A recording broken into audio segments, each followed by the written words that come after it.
Greek ලෝකේ වේගවත්ම දෙවියා කවුද?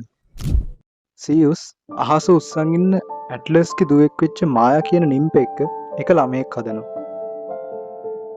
මායා මේ ළමයාව එක ගුහාවක් ඇතුළතදී බිහි කරනවා. මේ ළමයා තමයි හර්මිස්. මේ බිහි කරපු දවසේම හර්මිස් මේ ගුහාවෙන් පැනලා යනවා. වනාන්තර අස්සෙන් ගම්මාන අස්සෙන් හර්මිස් ලෝකෙ වටේ සංචාරය කරන්න ගන්න. තාම ඉපදිලා එක දවසයි. මෙහෙම ටිකෙන් ටික යද්දී හර්මිස් එක දෙයක් දැකලා නවතිනවා. ඒ තමයි ලස්සන හරක් රංචුව. ඊට පස්සේ හර්මිස් මේ හරක් රංචුව හොරකම් කරනවා. මේ හරක් රංචුවේ අයිතිකාරයා වෙන්නේ අපි කවුරුත් දන්න ඇපොලෝ.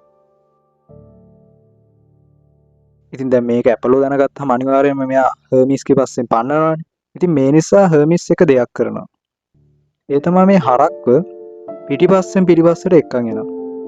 එතකොට අඩිපාර හිටින්නේ නැහනේ.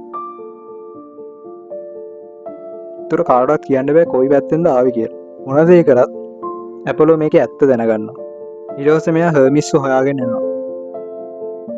මෙහෙම ආවට පස්සේ මේ ඇපොලෝ යාළු කරගන්න හර්මිස් එක තෑග්ගක් දෙනවා.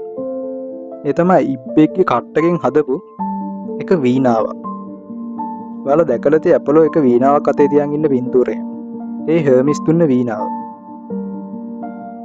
ඉතින් මේ තෑග්ගට කැමති වෙච්ච ඇපොලෝ හර්මිස්ට සමාව දෙනවා. මේ විදිහට තමයි හර්මිස්ගේ ඇපොලෝගේ යාළුකම් පටන් ගන්නේ.